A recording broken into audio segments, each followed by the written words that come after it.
बात सियासत की तो बीजेपी के राष्ट्रीय अध्यक्ष जेपी नड्डा उत्तराखंड के 2 दिन के दौरे पर हैं और नड्डा ने यहां कई मीटिंग ली और चुनाव को लेकर खास मंत्र दिए।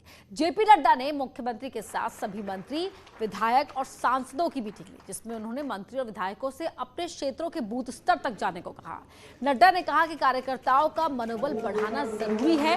वहीं विधायक और मंत्रियों से उनकी परफॉर्मेंस पर भी बात हुई और सभी को खास निर्देश दिए गए।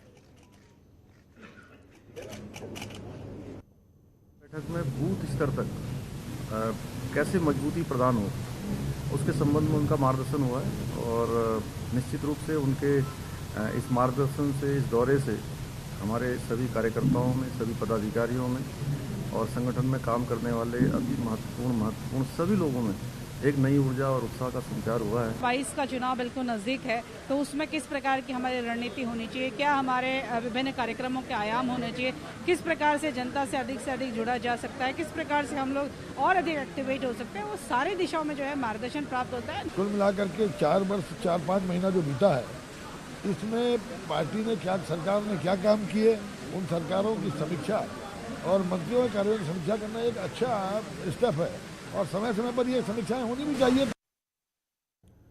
मिशन 2022 के लिए बीजेपी ने झंडा बुलंद कर दिया। पार्टी अध्यक्ष जेपी नड्डा ने कार्यकर्ताओं में जोश भर दिया। नड्डा ने हर पदाधिकारी को जिम्मेदारी सौंप दी और यहां तक कह दिया कि वो हर महीने उत्तराखंड आकर इसे चेक भी करेंगे।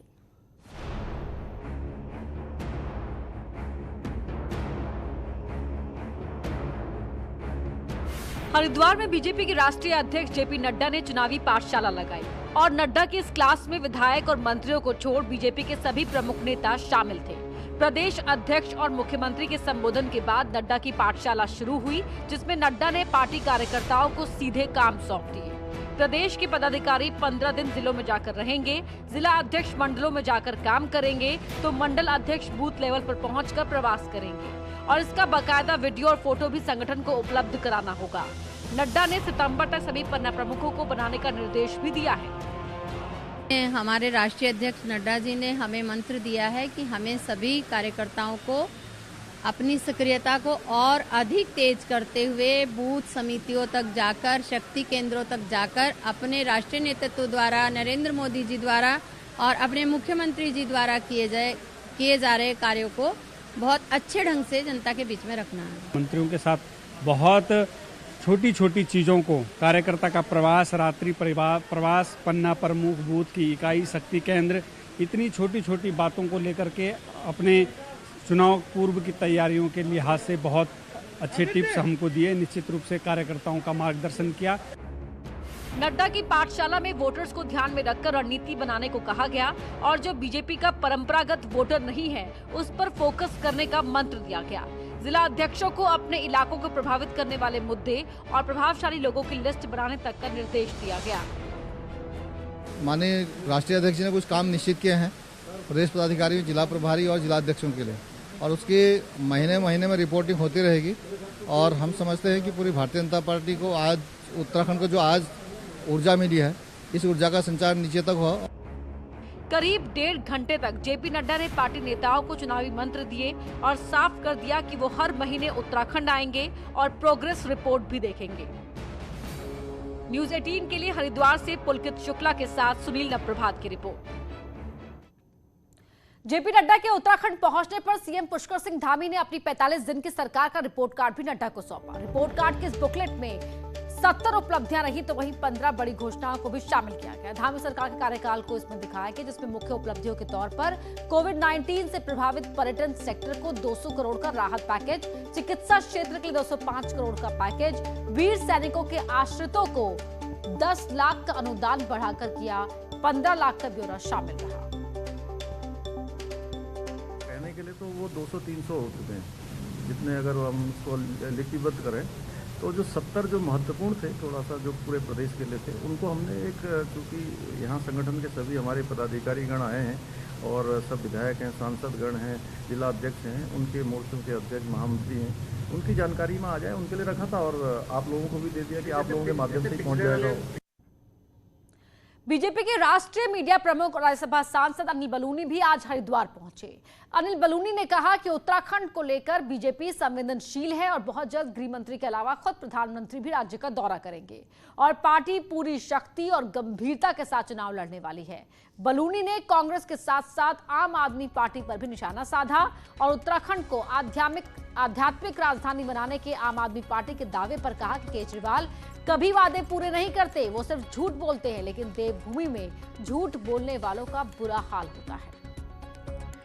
केजरीवाल जी दिल्ली में कुछ और बात करते हैं, पंजाब में जाके कुछ अन्य बातें करते हैं और दिल्ली में तो वो तुष्टीकरण की उन्होंने सीमाएं तोड़ दी है। उनके विधायक जिस प्रकार से हिंदू धर्म के बारे में और आध्यात्मिक राजधानी क्या उनके बारे में जिस तरह के शब्द कह सकते हैं वो मैं एक प्रेस कॉन्फ्रेंस पे कह भी नहीं सकता हूँ। तो इसलिए अरविंद केजरीवाल जी कृपया इस तरह का झूठे बयानबाजी बंद करें, यही हम लोगों का उनसे निवेदन भी है। और इस देवभूमि में झूठ बोलने वाले के लिए तो बड़ी कड़ी सजा है, तो इसलिए अरविंद केजरीवाल जी कृपया करके इस तरह की बातें ना करें। उत्तराखंड में 2022 चुनाव के लिए ऑफर पॉलिटिक्स की शुरुआत हो चुकी है। फ्री बिजली के बाद अब गैस सिलेंडर पर सब्सिडी की बात हो रही है। हालांकि सरकार में बैठी बीजेपी ने ऑफर पर चुप्पी साधी हुई है।